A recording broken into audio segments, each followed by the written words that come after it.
8वीं कक्षा के मेरे प्यारे विद्यार्थी, आपका इस चैनल में स्वागत है। इस वीडियो में हम पढ़ेंगे आपकी हिंदी पुस्तक का तीसरा पाठ, मैडम मैरी क्यूरी। पाठ को पढ़ाने से पहले आपसे आग्रह है कि आप इस वीडियो को लाइक और चैनल को सब्सक्राइब कर लीजिए और इस वीडियो को अंत तक देखिएगा, क्योंकि पाठ को पढ़ाने के साथ साथ पाठ से संबंधित सभी प्रश्नों का उत्तर अच्छे से दिया गया है। तो आइए अब हम इस पाठ को पढ़ते हैं। पाठ 3, madam Marie Curie. Madam Marie Curie की कहानी संघर्ष की कहानी है। जीवनादर्शों से समझौता न करने की कहानी है। वे एकमात्र ऐसे विलक्षण महिला वैज्ञानिक थी जिन्होंने 2 बार नोबेल पुरस्कार प्राप्त कर समस्त विश्व को आश्चर्यचकित कर दिया। आज हम उनके भाग्य को सराहते हैं, लेकिन उनके जीवन पर दृष्टि डालने से पता चलता है कि मैरी का दोहरे नोबेल पुरस्कार तक पहुंचने का यह सफ़र अनगिनत कठिनाइयों से भरा है। इनका संपूर्ण जीवन विज्ञान को समर्पित एक तप था। मैरी क्यूरी बचपन में मारिया स्कोलोदोवस्का नाम से जानी जाती थी। दोस्त प्यार से उन्हें मान्या पुकारते थे। उनका जन्म 1867 ईंग में 7 नवंबर को वारसा, पोलैंड में हुआ था। मैरी के पिता माता दोनों अध्यापक थे। 24 साल की उम्र तक वे अपने जन्म स्थान में ही रही। हाई स्कूल और स्नातक की परीक्षाओं में मैरी प्रथम श्रेणी में उत्तीर्ण हुई। उस समय वारसा विश्वविद्यालय में महिलाओं का प्रवेश वर्जित था। आगे की पढ़ाई के लिए उन्होंने पेरिस के सोरबोन विश्वविद्यालय में नामांकन कराने का निश्चय किया, लेकिन आर्थिक स्थिति ठीक न होने के कारण उन्हें यह फैसला बदलना पड़ा। उन्होंने अपनी बड़ी बहन ब्रोन्या के साथ यह निर्णय लिया कि ब्रोन्या पेरिस में रहकर डॉक्टरी की पढ़ाई करेगी और मैरी घरेलू शिक्षिका बनकर उसकी आर्थिक सहायता करेगी। मैरी ने 4 वर्षों तक घरेलू शिक्षिका का काम जारी रखा। अंततः 4 वर्ष बाद पेरिस से बहन का बुलावा आ गया और मैरी एक नए भविष्य की ओर चल पड़ी। 1891 ईंग में वे पेरिस के लिए रवाना हो गई। पेरिस में कुछ दिन बहन के साथ रहने के बाद मैरी ने अलग रहने का निश्चय किया, परंतु आर्थिक स्थिति ठीक न होने के कारण अच्छा और सुविधाजनक कमरा मिलना नामुमकिन था। इसलिए मैरी को 6ठी मंजिल पर एक ऐसा कमरा किराए पर लेना पड़ा जो गर्मी में गर्म और सर्दी में बहुत ठंडा हो जाता था। पेरिस में ही उनका परिचय एक वैज्ञानिक से हुआ जिनका नाम था पियरे क्यूरी। पियरे वैज्ञानिक कार्य के प्रति पूर्णतया समर्पित वैज्ञानिक थे। दोनों ने एक दूसरे को पसंद किया और 1895 ईंग में पियरे क्यूरी और मैरी क्यूरी विवाह सूत्र में बंध गए। मैरी क्यूरी के लिए मातृत्व भी बेहद प्रेरणादायक अनुभव था। इन्होंने 2 बेटियों को जन्म दिया। 1897 ईंग में आयरिन हुई और 1904 ईंग में ईव। एक सक्रिय फ्रेंच नागरिक होने पर भी क्यूरी अपना पोलिश परिचय खोना नहीं चाहती थी। उनके मन में अपनी मातृभूमि के प्रति अपार प्रेम था। वे अपनी बेटियों को भी पोलिश भाषा सिखाती थी और दोनों को पोलैंड की सैर कराती थी। इसके बाद क्यूरी दंपति ने एक साधारण कमरे को प्रयोगशाला का रूप देकर शोध कार्य आरंभ किया। उन्होंने देखा कि शुद्ध यूरेनियम की जगह यूरेनियम खनिज में अधिक सक्रियता होती है और इससे यह प्रमाणित होता है कि मिश्रित यूरेनियम में कोई अज्ञात सक्रिय तत्व है। उन लोगों ने अनुमान लगाया कि पिचब्लेड नामक खनिज में यह तत्व है, लेकिन पिचब्लेड कोई आम चीज़ नहीं है। इसका मूल्य बहुत ज़्यादा था।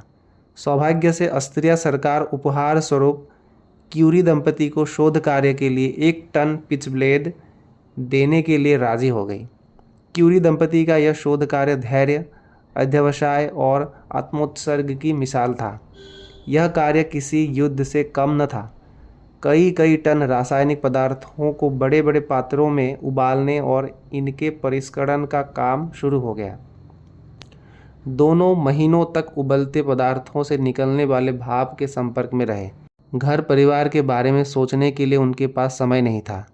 काम की अधिकता देखकर पियरे कभी कभी निराश भी हो जाते थे, लेकिन मैरी की लगन और उमंग में कोई कमी नहीं थी। उबलते पदार्थों को लंबी छड़ी से हिलाना, अनावश्यक तरल को बाल्टी से दूर फेंकना आदि सब काम मैरी खुद करती थी। अत्यधिक परिश्रम के परिणाम स्वरूप उनके शरीर में टीबी के लक्षण दिखने लगे। एक बार तो उन्हें निमोनिया हो गया और 3 महीने तक बिस्तर पर पड़ी रही, लेकिन कोई भी स्थिति उनको अपने लक्ष्य से विचलित न कर सकी। कई टनों के रासायनिक पदार्थों को लेकर 2 वर्ष के कठोर शारीरिक और मानसिक श्रम के बाद उन्हें कुछ ग्राम पदार्थ हाथ लगा। इन्हीं पदार्थों से शोध कार्य उस अज्ञात तत्व की ओर मुड़ गया। अंततः शोध कार्य सफल हुआ। एक नए तत्व की खोज हुई। इसका नाम उन्होंने अपने देश के नाम पर पोलोनियम रख दिया। कुछ महीने बाद उन्होंने रेडियम की भी खोज की। चिकित्सा विज्ञान और रोगों के उपचार में यह एक क्रांतिकारी खोज साबित हुई। इसके पहले वे लोग रेडियोधर्मिता की भी खोज कर चुके थे। उनकी यह खोज हेनरी बैकरेल की महत्वपूर्ण खोज पर आधारित थी।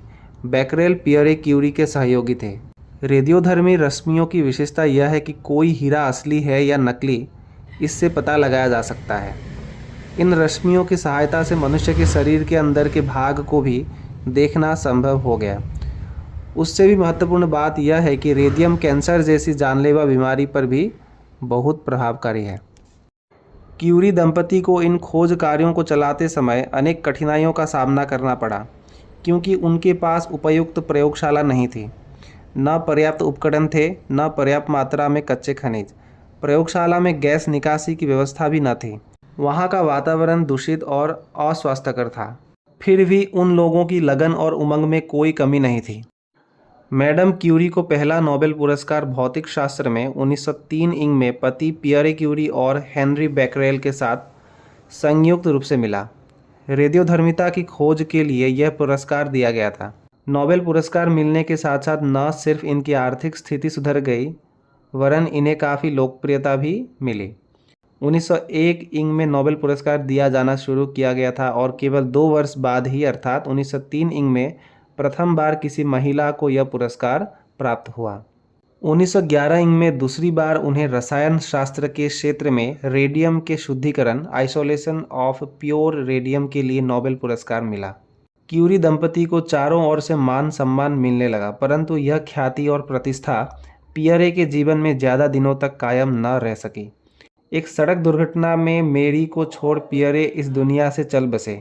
पति की मृत्यु के बाद पियरे के स्थान पर मेरी क्यूरी को सोरबन के भौतिक विज्ञान विभाग में प्रोफेसर नियुक्त किया गया। पहली बार किसी महिला ने इस पद को सुशोभित किया। प्रथम विश्व युद्ध के दौरान अगस्त महीने में जर्मनी ने फ्रांस पर आक्रमण कर दिया। मेरी ने इस विश्व युद्ध में अपनी बेटी आयरिन के साथ सचल एक्सरे इकाई का गठन किया और सेविका बनकर घायल सैनिकों की चिकित्सा की। उन्होंने अपने वैज्ञानिक आविष्कारों को मानव सेवा के उपकरण के रूप में प्रयुक्त किया।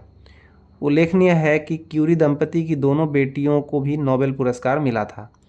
बड़ी बेटी आयरिन क्यूरी को 1935 ईंग में रसायन शास्त्र के लिए और छोटी बेटी ईव क्यूरी को 1965 ईंग में शांति के लिए नोबेल पुरस्कार मिला था। प्रसिद्धि और ख्याति के कुछ काले पहलू भी होते हैं। रेडियोधर्मी पदार्थों से निकली हुई किरणें बहुत तीक्ष्ण होती हैं। इनसे जीवित कोशिकाओं के नष्ट होने का खतरा होता है। अधिक समय रेडियोधर्मी पदार्थों के बीच रहने के कारण मेरी को एनीमिया और थकान का अनुभव होने लगा। रेडियम की शक्तिशाली किरणों ने उनके शरीर को भीतर से कमज़ोर और खोखला कर दिया था।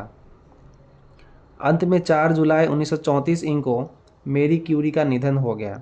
मैडम क्यूरी की मृत्यु की खबर से विज्ञान जगत में शोक का माहौल छा गया। मेरी की मृत्यु पर अल्बर्ट आइंस्टाइन ने कहा था, दुनिया की प्रसिद्ध हस्तियों में यह एक ऐसा नाम है जो आजीवन बेदाग रहा। मानव समाज उनकी युगांतरकारी खोजों और महान कल्याणकारी कार्यों को हमेशा याद रखेगा। आज मैडम क्यूरी इस संसार में नहीं है, परंतु विश्व की सभी महिलाएं उनके जीवन से प्रेरणा ले सकती हैं। पाठ यहीं पर समाप्त होता है। अंत में कुछ ज़रूरी बातें दी गई हैं, जैसे कि नोबेल पुरस्कार विश्व का सबसे अधिक प्रतिष्ठित पुरस्कार है। यह पुरस्कार 5 क्षेत्रों में दिया जाता है: भौतिकी, रसायन शास्त्र, चिकित्सा, साहित्य और शांति। बाद में 1969 में अर्थशास्त्र को भी इसमें शामिल किया गया है। इस पुरस्कार को शुरू और उसकी स्थायी व्यवस्था करने का श्रेय स्वीडन निवासी अल्फ्रेड नोबेल को है। अल्फ्रेड नोबेल बहुत बड़े वैज्ञानिक थे। उन्होंने डायनामाइट का आविष्कार किया था।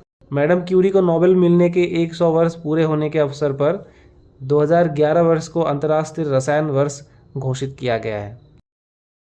तो अब आते हैं पाठ के अंत में दिए गए प्रश्नों में। पहला प्रश्न है, प्रश्न संख्या 1 का मेरी क्यूरी का संक्षिप्त परिचय दो।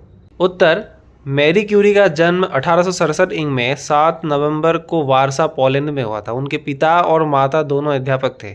वे एक विलक्षण महिला वैज्ञानिक थी। उन्हें 2 बार नोबेल पुरस्कार प्राप्त हुआ था।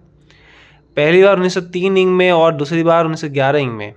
1895 में वैज्ञानिक पियरे क्यूरी के साथ मैरी क्यूरी की शादी हुई थी। उनकी 2 बेटियां थीं, आयरीन और ईव। दोनों बेटियों को भी नोबेल पुरस्कार मिला था। अपने वैज्ञानिक आविष्कारों जैसे यूरेनियम, रेडियम, एक्सरे आदि को मानव सेवा के उपकरणों के रूप में इस्तेमाल किया गया है। 4 जुलाई 1934 को मैरी क्यूरी स्वर्ग सिधारे। मैरी की मृत्यु पर वैज्ञानिक अल्बर्ट आइंस्टाइन ने कहा था, दुनिया की प्रसिद्ध हस्तियों में यह एक ऐसा नाम है जो आजीवन बेदाग रहा। प्रश्न ख, मैडम क्यूरी को किस किस विषय में और कब कब नोबेल पुरस्कार मिले थे? उत्तर, मैडम क्यूरी को भौतिक शास्त्र में नोबेल पुरस्कार 1903 में पति पियरे क्यूरी और हेनरी बैकरेल के साथ संयुक्त रूप से मिला। 1911 में दूसरी बार रसायन शास्त्र के क्षेत्र में रेडियम के शुद्धिकरण के लिए नोबेल पुरस्कार मिला। प्रश्न ग, मैडम क्यूरी ने किन चीज़ों की खोज की? शोध कार्य के समय उन्हें कौन सी परेशानियां उठानी पड़ी? उत्तर, मैरी क्यूरी ने यूरेनियम, खनिज और रेडियम की खोज की थी। शोध कार्यों को चलाते समय उन्हें अनेक कठिनाइयों का सामना करना पड़ा। उनके पास उपयुक्त प्रयोगशाला नहीं थी, न पर्याप्त उपकरण थे, न पर्याप्त मात्रा में कच्चे खनिज। प्रयोगशाला में गैस निकासी की व्यवस्था भी न थी। दूषित और अस्वास्थ्यकर वातावरण में उन्हें काम करना पड़ा था। कठोर शारीरिक और मानसिक श्रम के परिणाम स्वरूप उन्हें टीबी, निमोनिया और एनीमिया जैसी बीमारी से लड़ना पड़ा। प्रश्न घ, मैरी क्यूरी की खोज मानव समाज के लिए किस तरह लाभकारी सिद्ध हुई? उत्तर, मैरी क्यूरी की यूरेनियम, रेडियम की खोज चिकित्सा विज्ञान और व्यापारियों के उपचार में एक क्रांतिकारी खोज साबित हुई। रेडियम द्वारा व्यक्ति असली हीरा और नकली हीरा पहचान सकती है। रेडियम की किरणों की सहायता से मनुष्य के शरीर के अंदर के दृश्यों को भी आज देखना संभव हो गया है, जो कैंसर जैसी जानलेवा बीमारी पर बहुत प्रभावशाली साबित हुआ है। प्रश्न ग, रेडियोधर्मी रश्मियों की कौन सी विशेषताएं हैं? उत्तर, रेडियोधर्मी किरणों के जरिए कोई हीरा असली है या नकली यह पता लगाया जा सकता है। प्रश्न च, मैरी क्यूरी की मृत्यु पर अल्बर्ट आइंस्टाइन ने क्या कहा था? उत्तर, मैरी क्यूरी की मृत्यु पर अल्बर्ट आइंस्टाइन ने कहा था कि दुनिया की प्रसिद्ध हस्तियों में यह एक ऐसा नाम है जो आजीवन बेदाग रहा। प्रश्न 2, सही उत्तर चुनकर लिखो। क, मैडम क्यूरी की बड़ी पुत्री का नाम आयरीन, पियरे या जूलियट था? तो उत्तर होगा, मैडम क्यूरी की बड़ी बेटी का नाम आयरीन था। ख, पियरे क्यूरी की मृत्यु सड़क दुर्घटना, बीमारी, बुढ़ापा के कारण हुई? उत्तर होगा, पियरे क्यूरी की मृत्यु सड़क दुर्घटना के कारण हुई। प्रश्न ग, मैरी क्यूरी को दूसरी बार भौतिक शास्त्र, रसायन शास्त्र या अर्थशास्त्र के लिए नोबेल पुरस्कार मिला? उत्तर होगा, मैरी क्यूरी को दूसरी बार रसायन शास्त्र के लिए नोबेल पुरस्कार मिला। प्रश्न घ, मैडम क्यूरी को मधुमेह, कैंसर या एनीमिया की बीमारी हुई थी? उत्तर, मैडम क्यूरी को एनीमिया की बीमारी हुई थी। प्रश्न ग, पोलैंड, फ्रांस, भारत या इटली में मैडम क्यूरी का जन्म हुआ था? उत्तर होगा, पोलैंड में मैडम क्यूरी का जन्म हुआ था। इसके बाद प्रश्न संख्या 3, खाली जगहों को पूर्ति करो। क, क्यूरी दंपति का यह शोध कार्य धैर्य डैश और डैश की मिसाल थी? उत्तर, क्यूरी दंपति का यह शोध कार्य धैर्य, अध्यवसाय और आत्मोत्सर्ग की मिसाल था। ख, मैरी ने इस विश्व युद्ध में अपनी बेटी आयरीन के साथ डैश इकाई का गठन किया और सेविका बनकर घायलों की डैश की?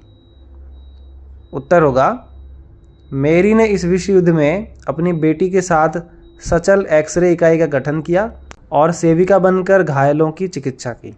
ग, मानव समाज उनकी डैश खोजों और महान डैश कार्यों को हमेशा याद रखेगा?